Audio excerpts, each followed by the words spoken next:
चलो बच्चों स्टार्ट करते हैं।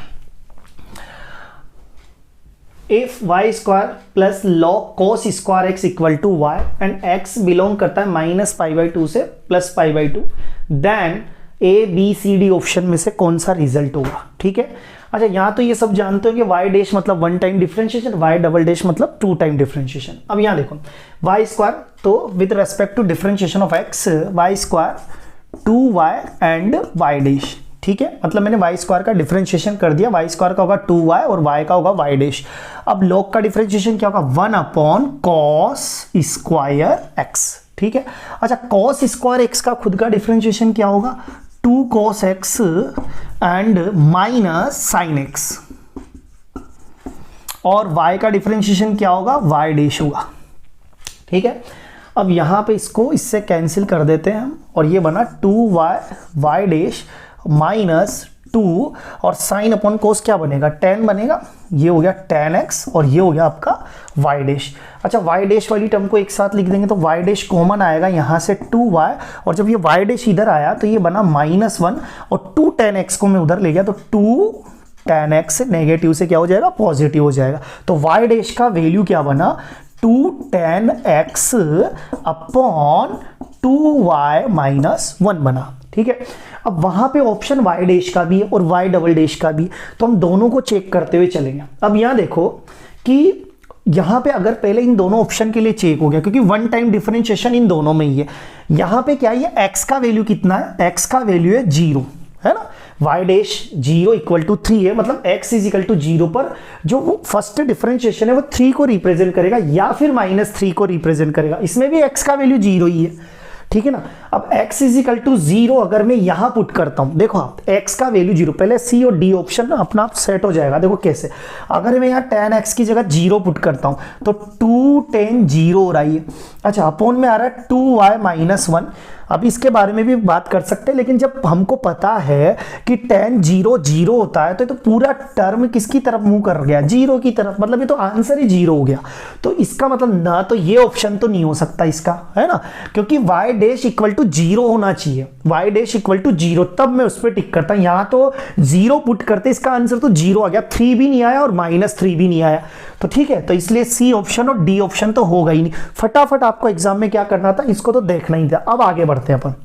ठीक है, यहां देखो इसका मतलब हमको अगेन डिफरेंशिएशन करना पड़ेगा इसका, मतलब y डैश का, तो y डैश का डिफरेंशिएशन ये हो गया y डबल डैश। ठीक है, इक्वल टू, अब मैं इसमें अप्लाई करूंगा u अपॉन v। ठीक है ना, तो 2y माइनस 1 का स्क्वायर एंड 2y माइनस 1 और 2 tan x का डिफरेंशिएशन क्या होगा, 2 sec स्क्वायर x होगा। ठीक है, अब आगे बढ़ते हैं, माइनस 2 tan x को छोड़ देंगे और 2y माइनस 1 का डिफरेंशिएशन क्या होगा, 2y डैश होगा, और -1 का डिफरेंशिएशन तो 0 हो ही गया। अब यहां देखो कि y डबल डैश है, अब सॉल्यूशन निकालना है कि y डबल डैश पे जो यहाँ पे 0 है और यहाँ भी क्या है 0, तो ऑप्शन या तो ये होगा या ये होगा। ठीक है, तो चेक करते हैं। अब भाई यहाँ पे आप थोड़ा ध्यान देना कि जैसे x का वैल्यू 0 फिक्स है, यहाँ भी था, यहाँ भी था, यहाँ भी था, यहाँ भी था, तो x का वैल्यू 0। अगर मैं इस क्वेश्चन में x की जगह 0 रखता हूँ तो ये तो हटा दो भैया, क्योंकि tan 0 क्या होता है, 0 होता है, तो ये तो गया। ठीक है, बचा क्या, ये बचा। अब यहाँ देखो, अगर यहाँ पे x का वैल्यू 0 चला जाएगा तो sec 0 क्या होता है, 1 होता है, 1 का स्क्वायर 1 हो गया, मतलब ये बन रहा है 2, मतलब ये जो टर्म है ना बच्चों, ये तो बन रही है 2 बन रही है। ठीक है, अच्छा 2y माइनस 1, अब 2y माइनस 1 देखो ये इसको कवर करेगा, तो अपॉन में क्या बच रहा है, 2y माइनस 1 ही बच रहा है, 2y माइनस 1 ही बच रहा है, और इधर आ रहा है y डबल डैश और हम 0 रख रहे हैं इसमें। अच्छा अब यहाँ पे बात ये आ रही है कि 2y माइनस 1 है, 0 भी रख दिया, तो आप क्या करो, जैसे आपने अब y का मीनिंग क्या निकलेगा, मतलब y का वैल्यू क्या होगा, 1 2 3 4, उसके लिए आप ये क्वेश्चन देखो बच्चों, ये है मेन यहाँ पे बात। मतलब जैसे आप x इजिकल टू 0 पे रिजल्ट निकाल रहे हैं ना, तो x इजिकल टू 0 रख दिया भलो आपने, ठीक है। उस पे y डबल डैश का सॉल्यूशन चाहते हैं आप, तो यहाँ पे आपको कौन अटकाएगा, 2y माइनस 1, क्योंकि y का वैल्यू भी तो होना चाहिए। तो y का वैल्यू किससे मिलेगा, जो खुद क्वेश्चन बना बैठा है ना यहाँ पे, ये इक्वेशन 1, इससे मिलेगा। आप इसमें क्या करो, x का वैल्यू 0 पुट करो, क्योंकि x 0 ही है यहाँ पे। अगर मैं यहाँ पे x का वैल्यू 0 पुट करता हूँ, देखो गौर से देखो, cos स्क्वायर 0, तो cos स्क्वायर 0 किसको रिप्रेजेंट करा, 1 को।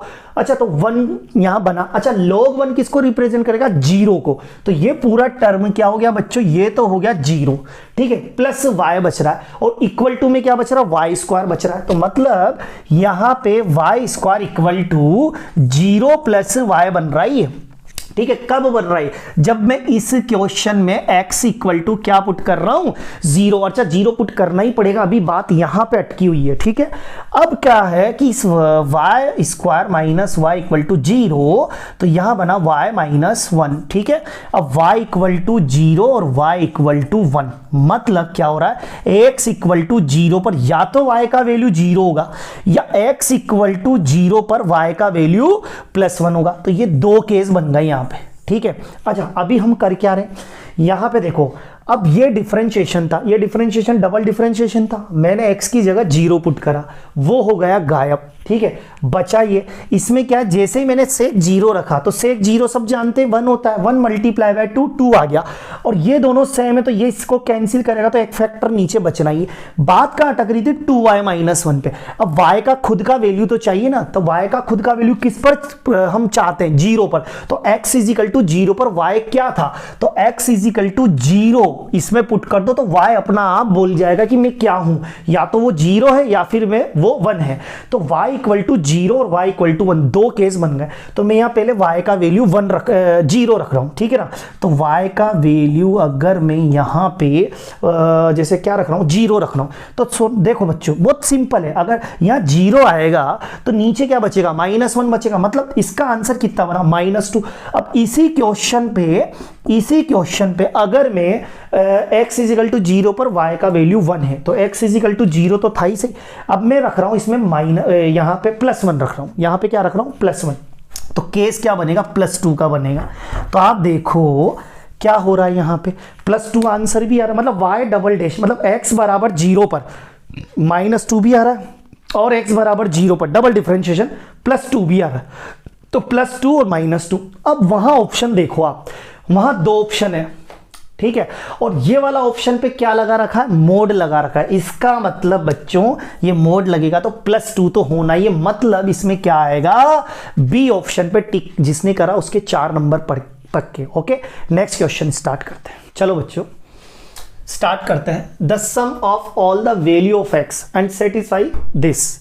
तो यहां देखो cos inverse x minus 2 sin inverse x equal to cos inverse 2x को x का वो वैल्यू निकालना है आपको जो इस इक्वेशन को एक तो सेटिस्फाई करे, फिर उनका क्या बताना, सम बताना है, और वो इस ऑप्शन से मैच होगा वो सम, ठीक है। तो यहां देखो हमारे पास कौन है, cos इनवर्स x है माइनस 2 sin इनवर्स x है equal to cos inverse 2x है। उसको लेते हैं हम यहाँ पे सॉल्यूशन। तो cos inverse x minus 2 sin inverse x equal to cos inverse 2x, ये लिख रहा है। अब यहाँ देखो स्टार्ट कैसे करें, आपने देखा होगा जैसे cos इनवर्स x है, मतलब 12th में NCERT में है ये चीज़ें हैं, और इनवर्स में भी आता है। यहाँ देखो sin inverse x plus cos inverse x is equal to कितना होता है, π/2 होता है। तो मैं यहाँ क्या करूँगा, cos इनवर्स x की जगह पे क्या पुट कर दूंगा, π/2 माइनस साइन इनवर्स x, ठीक है। और ये एज इट इज लिख रहा है -2 साइन इनवर्स x, और यहाँ क्या आ रहा है, cos इनवर्स 2x, ये लिख रहा है।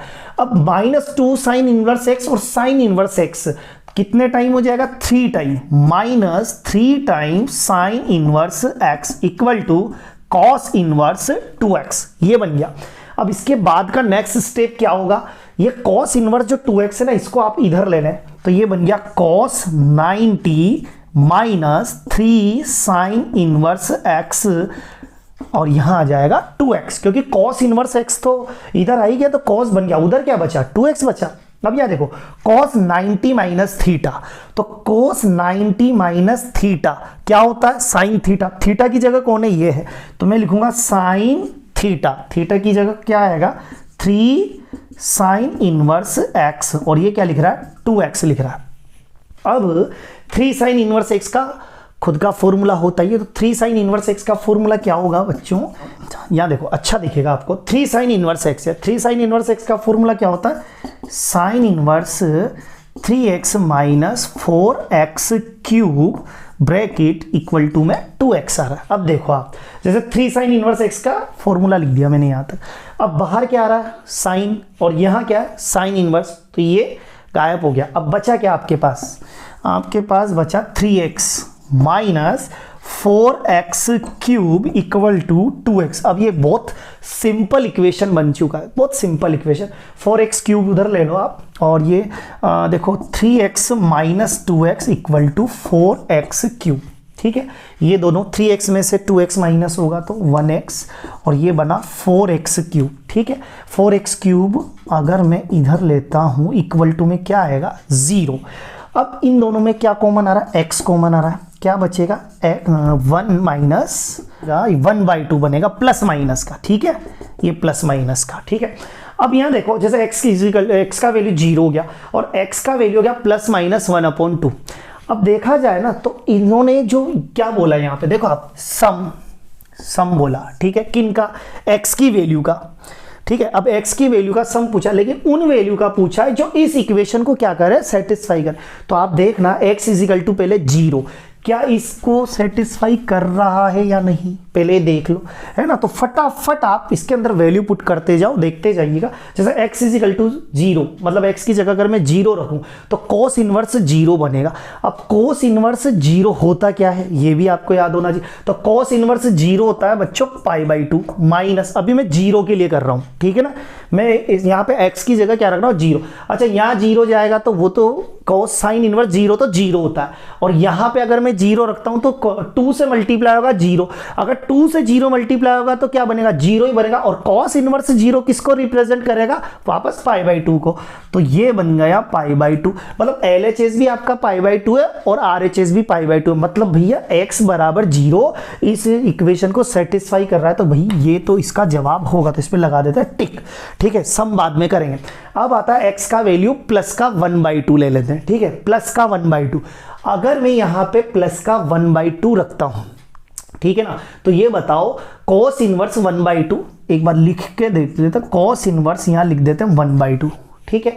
अब यहाँ मैं लिख देता हूं -2 साइन इनवर्स 1/2, और यहाँ भी मैं 1/2 रख रहा हूं। देखो 1/2 रखूंगा तो क्या बनेगा cos इनवर्स क्या बनेगा 1 बनेगा, ठीक है। अब आपको इन सब का वैल्यू पता होना चाहिए पहली बात। तो देखो cos इनवर्स 1/2 क्या होता है, साइन इनवर्स 1/2 क्या होता है, और cos इनवर्स 1 क्या होगा, इनको देखते हैं। तो सबसे पहले जैसे यहाँ देखेंगे ये क्या बनेगा, ये बनेगा 60, ठीक है, मतलब π/3 बनेगा। अच्छा ये क्या बनेगा 30 बनेगा, तो ये बन गया आपका π/6 बन गया। और cos इनवर्स 1 है तो cos इनवर्स 1 क्या बनेगा 0, ये तो जानते ना cos इनवर्स 1 0 होगा। वो देखो इसको भी कैंसिल करेंगे तो क्या बनेगा π/3, ठीक है ना। π/3 माइनस π/3 बना कितना बना 0 इक्वल टू 0, मतलब ये 1/2 भी इस इक्वेशन को क्या कर रहा है सेटिस्फाई कर रहा है। तो ये 1/2 भी x इजिकल टू 1/2 भी इसका सॉल्यूशन बना, 0 भी बना। अब कौन बचा -1/2। अगर आप इसमें -1/2 रखेंगे यहाँ पे भी -1/2 तो वो भी इसको सेटिस्फाई कर ही रहा है, ठीक है ना। आप देखना -1/2 पे भी ये क्या हो रहा है इक्वेशन सेटिस्फाई कर रहा है इसको। तो ऐसी कंडीशन में क्या होगा बच्चों कि ये तीनों रिजल्ट ही इस इक्वेशन को सेटिस्फाई करे। कौन कौन 0 भी सेटिस्फाई कर रहा है, 1/2 भी इसको सेटिस्फाई कर रहा है, -1/2 भी सेटिस्फाई कर रहा है। -1/2 के लिए आप चेक कर लेना, बहुत सिंपल है। अब यहां पे देखो उन्होंने क्या पूछा कि x की वो वैल्यू निकालो जो इस इक्वेशन को सेटिस्फाई करे, साथ में उनका क्या बताओ सम बताओ। अब आप ये बताओ 0 1/2 और -1/2 को अगर मैं प्लस करता हूं तो आंसर क्या बनेगा, बनेगा तो 0 ही ना। तो इसमें ऑप्शन ए पे टिक जिसने लगाया होगा ना उसके 4 नंबर पक्के। ओके नेक्स्ट क्वेश्चन देखते हैं। हेलो स्टूडेंट्स, स्टार्ट करते हैं। यहां देखो tangent is drawn at a point on the parabola y square is equal to 24x. It intersect the hyperbola xy is equal to 2 at a point a and b. Locus of mid point of AB is. तो यहां देखो आपसे क्या पूछा है कि ये जो पैराबोला है इस पे क्या ड्रॉ करनी है, आपको एक टेंजेंट बनानी है। अच्छा वो टेंजेंट क्या कर रहा है, ये जो हाइपरबोला है इसका कोई क्या कर रहा है, वो कोड बना रहा है, इसको इंटरसेक्ट कर रहा है ना ए बी। तो वो बनेगा कैसे, उस जो ए और बी पे जहां कैंसिल कर रहा है तो वो एक कोड का काम करेगा और उस कोड का क्या मिड पॉइंट होगा और उस मिड पॉइंट का क्या बताना, आपको लोकस बताना।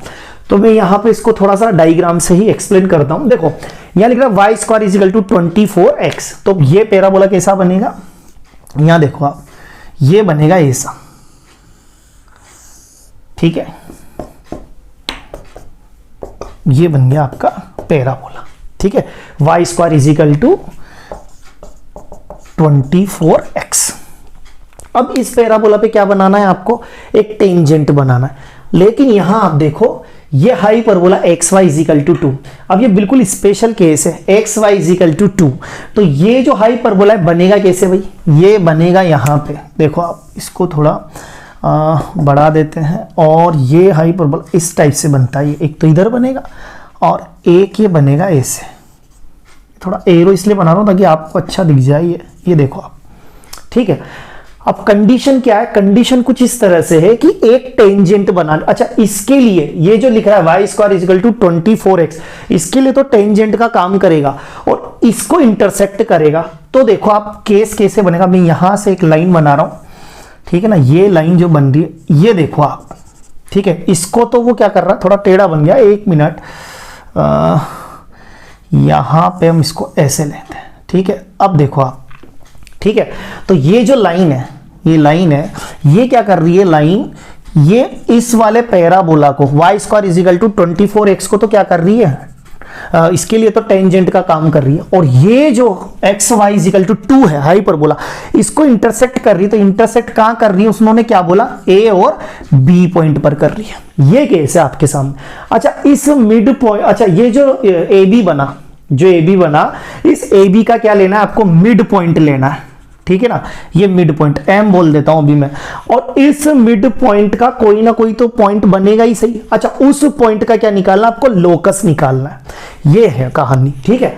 अब यहां देखो टेंजेंट, तो देखो कभी भी अगर आपसे कोई बोले कि भैया पैराबोला पे टेंजेंट है, तो बहुत सिंपल है। यहां देखो पैराबोला क्या है, y square is equal to 24x है। तो y square is equal to 24x का कंपेयर हम y square is equal to 4x से कर लेंगे। तो यहां पे जो a का वैल्यू बनेगा, वो a का वैल्यू क्या बनेगा, a का वैल्यू बनेगा 6 बनेगा। इतना तो सबको आता है। अब क्या है, ये वाला जो पैराबोला है y square is equal to 24x, इस पैराबोला पे टेंजेंट बनाए, ठीक है ना। टेंजेंट, ये टेंजेंट है, ये क्या है, टेंजेंट है।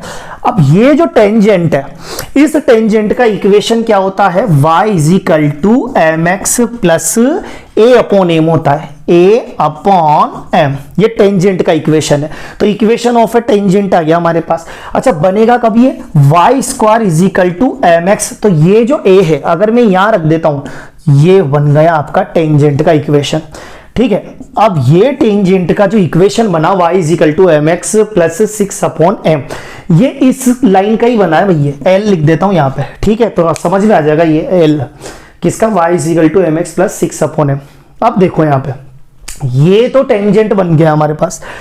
अब यहां पे हम क्या करेंगे, पढ़ते हमको ये समझ में आना चाहिए, जिसे x y is equal to 2, ये रेक्टेंगुलर है भैया, रेक्टेंगुलर हाइपरबोला का केस है ये। मतलब एक्स वाई इजिकल टू, अगर आपने कहीं देखा हो ये जो फॉर्म है, ये x y is equal to C square का फॉर्म होता है ना। ये हाइपरबोला जो है x y is equal to C square को रिप्रेजेंट करता है, ठीक है ना।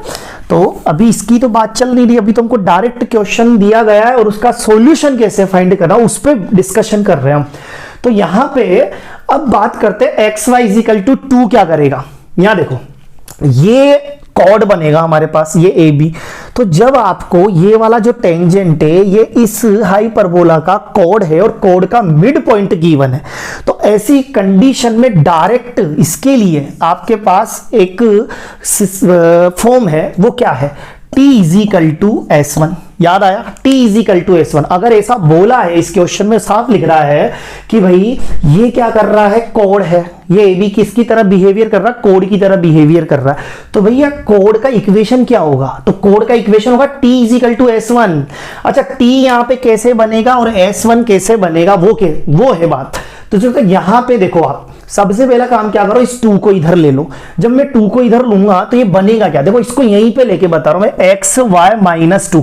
अब इक्वल टू में कोई जीरो मत बोल देना, ठीक है ना। अगर आपने यहां पे S1 को एक्स वाई माइनस 2 ही लिखना है, इक्वल टू में जीरो नहीं आएगा, तो ये फॉर्म है, तो यहां लिख दिया मैंने एक्स वाई माइनस 2 है, ठीक है। अब ये इक्वल टू यहां लगा देते हैं। अच्छा, यहां t है, अब t कैसे बनेगा, अब t यहां पे बनने के लिए यहां देखो कि जैसे एक्स वाई ना, उसको हम क्या लिख सकते हैं, x और यहां पे y1 और यहां लिख रहा है y और यहां लिखेंगे हम x1/2। ये केस याद होना चाहिए आपको इसके अंदर, ठीक है। कब, जबकि मिड पॉइंट हो। अच्छा, मिड पॉइंट को मैं मान लेता हूं अभी यहां पे h के। अब कहानी थोड़ी सी अलग है, देखो हम यहाँ पे x1 y1 की जगह पे h और k को पुट करेंगे, क्योंकि मिड पॉइंट h के, ना कि x1 y1। वो तो मैंने फॉर्मूला बताया भाई बनता कैसे, ठीक है। तो यहाँ पे देखो आप h k को एक तो यहाँ रख देंगे हम, तो ये x y हट के एक तो यहाँ आ जाएगा h और ये k -2। अब बनता यहाँ t कैसे बनेगा, देखो t बनाने का फॉर्म ये रहा, तो इसको कैसे लिखेंगे, x लिखेंगे, ठीक है ना। अच्छा, y1 ये रहा हमारा, मतलब y1 की जगह कौन है, यहाँ k है, ठीक है। और प्लस, ये प्लस आ गया, थोड़ा इसको जगह लेता हूं मैं, ठीक है। अब यहां पे y लिख रहा है तो y लिख दिया। अब यहां पे x1 है तो x1 का क्या, किसको रिप्रेजेंट कर रहा है, कि h को, तो h लिख दिया। अपोन में क्या आएगा, 2 आएगा। अब यहां देखो कि ये जो -2 है, इसको भी हम इधर लेंगे, ये बन गया आपका -2, ये बना आपका t इक्वल टू, ये इक्वल टू है, ठीक है। और S1 कैसे बनेगा, अभी बताया मैंने आपको, यहां पे HK रखना, ये HK -2, ये बन गया। बहुत सिंपल है, एक बार और मैं बता देता हूं। देखो t इक्वल टू S1 कब यूज लेते हैं, जबकि आपके पास कोड का मिड पॉइंट गिवन हो। ये कोड है और इसका मिड पॉइंट गिवन है, हाइपरबोला का केस है, ऐसी कंडीशन में t इक्वल टू S1 लगता है। तो t इक्वल टू S1 लगता है, तो t equal to S1 apply कैसे होता है वो मैं बता रहा हूं। अप्लाई ऐसे होता है कि कभी भी आपके सामने हाइपरबोला का अगर इस टाइप का इक्वेशन हो, x y is equal to, ये रेक्टेंगुलर हाइपरबोला है, ठीक है। अब x y is equal to 2 है, तो x y is equal to 2 में सबसे पहले S1 निकाल लो। अब S1 निकलता कैसे, आप क्या करो, जो कोड है ना, उसका जो मिड पॉइंट है HK, अभी दिया नहीं है तो मैंने HK ले लिया, तो उसको उठा के यहां रख दो तो आप, है ना, और ये 2 इधर ले लो, तो वो तो बन गया S1। अब क्या बनाना है हमको, t बनाना। t कैसे बनेगा, बहुत सिंपल है, ये एक फॉर्म होता है जबकि हाइपरबोला का मिड पॉइंट गिवन हो हमको, तो ये कोड का मिड पॉइंट गिवन हो, सॉरी, तो ये कोड है AB, इसका मिड पॉइंट क्या है, h और k। तो यहां पे जब x y फॉर्म हो तभी ये अप्लाई करना है, ओके। अच्छा, यहां पे मैंने क्या करा, x1 y1 की जगह पे मैं HK ले रहा हूं, तो पुट कर दिया, तो t भी बन गया और ये 2 इधर ले लिया। अब इसको सोल्व करो। अच्छा, ये t is equal to S1 भी इसी बात को रिप्रेजेंट करेगा, मतलब ये इक्वेशन करेगा, बनेगा ये AB। तो हालांकि ये AB कोड है, लेकिन एक तरह से ये L ही सेम ही चीज को रिप्रेजेंट कर रही है। अब देखो यहाँ पे ये 2 है, ये 2 है, कैंसिल हो गया। अब यहां बना SK और ये बना YH और यहां आ जाएगा आपके 2HK, ठीक है। अब ये इक्वेशन 4 लिख देता हूं मैं, ठीक है। अब यहां देखो, जो आपने ये L निकाला था, ये क्या था, इसके लिए किसका काम कर रहा है, ये टेंजेंट का, तो इसका इक्वेशन कैसे निकलेगा, A से निकलेगा, ये निकाल लिया हमने। अच्छा, ये अभी हमने इधर को देख के इसको टेंजेंट बोलना ही पड़ेगा, और हमने यहां पे टेंजेंट का इक्वेशन निकाला। इक्वेशन 3 देखो टेंजेंट कैसे निकलता। दूसरी बात क्या हो रहा है, ये जो टेंजेंट है ना, ये x y is equal to 2 को इंटरसेक्ट कर रहा है AB पर, तो मैं, अच्छा AB पर इंटरसेक्ट करा, और AB पे जो AB पर इंटरसेक्ट करने के साथ साथ AB का मिड पॉइंट भी हमको बोला है कि भैया मिड पॉइंट जो दे रखा है हमने, इसका लोकस बताना है। तो भैया हमने क्या करा, ये t इक्वल टू S1 का केस अप्लाई कर दिया। क्यों करा? क्योंकि ये इसके लिए तो टेंजेंट का काम करेगा, लेकिन इस हाइपरबोला के लिए किसका काम करेगा? कोड का। तो इक्वेशन ऑफ कोड है, ठीक है ना। तो इधर तो कोड का इक्वेशन आ गया, और वही तो बात दोनों में, ये भी एल ही है, ये भी किसको रिप्रेजेंट कर रहा है? एक तरह से एल को ही रिप्रेजेंट कर रहा है। अब दोनों इक्वेशन का क्या करेंगे हम? देखो ये y equal to M X plus 6 upon M बना, और ये बना, तो इसको भी y is equal to M X plus C के फॉर्म में हम बनाएंगे। तो y को मैं इधर ही रखता हूं, और माइनस एक्स के प्लस 2hk ऐसा लिख देता हूं, ठीक है। अपॉन में h लिख देते हैं, यहां से अपॉन में ये h लिख देते हैं, ये अपॉन में h लिख दिया, ठीक है। ये h से h तो क्या हो जाएगा, यहाँ पे कैंसिल हो जाएगा। तो y is equal to minus x k upon h plus 2k बना। अब इन दोनों को ये जो दिख रहा है ना, ये इसको और इसको आप कंपेयर करेंगे ना, तो आपको दिखेगा, देखो m, यहाँ पे m क्या है? यहाँ पे m बना माइनस के अपॉन एच। तो m यहाँ पे किसको रिप्रेजेंट कर रहा है? माइनस के अपॉन एच को, जो m रिप्रेजेंट कर रहा है, ये देखो ना m, ठीक है ना। चाहे x का जो कोफिशिएंट है वो m कहलाएगा, तो यहाँ x का कोफिशिएंट कौन है? माइनस के अपॉन एच है। दूसरी बात, यहाँ पे 6 अपॉन m है, अच्छा वहां पे 2k है ना, तो 2k इक्वल टू क्या लिख रहा है? a अपॉन m, ये हमारे पास बना अभी, ठीक है। अब हमको hk का क्या चाहिए? लोकस चाहिए, मतलब hk का लोकस चाहिए। तो hk के लोकस के लिए देखो, hk का लोकस hk की फॉर्म में आएगा। अब इस पूरे यहां पे अगर आप चेक करें, एक मिनट, यहां पे 6 आएगा, ठीक है, वो मैंने a लिख दिया, 6 आएगा। अब यहां पे क्या लिखना है आपको? देखो m को आप गायब कर दो, ठीक है, एलिमिनेट कर दो। उसको कैसे कर दो? या तो इस m की वैल्यू उठा के यहां रख दो। वो कैसे होगा? देखो m equal to minus k upon H, और इससे अगर m बनाए तो m equal to 6 upon 2k ये बनेगा। ये इससे कैंसिल हो रहा है, और m equal to k upon h तो एज इट इज है, और यहां पे क्या बनेगा? ये m equal to 3 upon k बनेगा, ठीक है। अब दोनों को इक्वल कर दो, दोनों को इक्वल करेंगे तो क्या बनेगा? यहां तक दिख रहा है या नहीं? एक मिनट आप देख लो इसको, या स्क्रीनशॉट ले लो आप यहाँ पे, क्योंकि मैं जस्ट, हाँ स्पेस है अभी तो वैसे, ठीक है। अब यहाँ क्या करना है आप लोगों को कि इन दोनों को m का वैल्यू यहाँ पे minus k upon h equal to 3 upon k cross multiply कर दीजिए। इसको इससे मल्टीप्लाई करेंगे तो क्या बनेगा? के स्क्वायर, और इसको इससे मल्टीप्लाई करेंगे तो क्या बनेगा? 3h, और साथ में आ रहा है माइनस, ये माइनस। अब आप ये देखो, आप जानते हैं k को क्या लिखना है? y स्क्वायर लिखना है, तो k को हम लिख देंगे y स्क्वायर, है ना। यहाँ देखो k को क्या लिख देंगे? y स्क्वायर इक्वल टू, ये इक्वल टू है माइनस 3, और h किसको रिप्रेजेंट करेगा? x को। तो y square is equal to minus 3x बना इसका लोकस, किसका? मिड पॉइंट का। तो वो कहाँ आ रहा है? बी ऑप्शन पे आ रहा है। तो बी ऑप्शन पे टिक करना है, आपके 4 नंबर पक्के। ओके।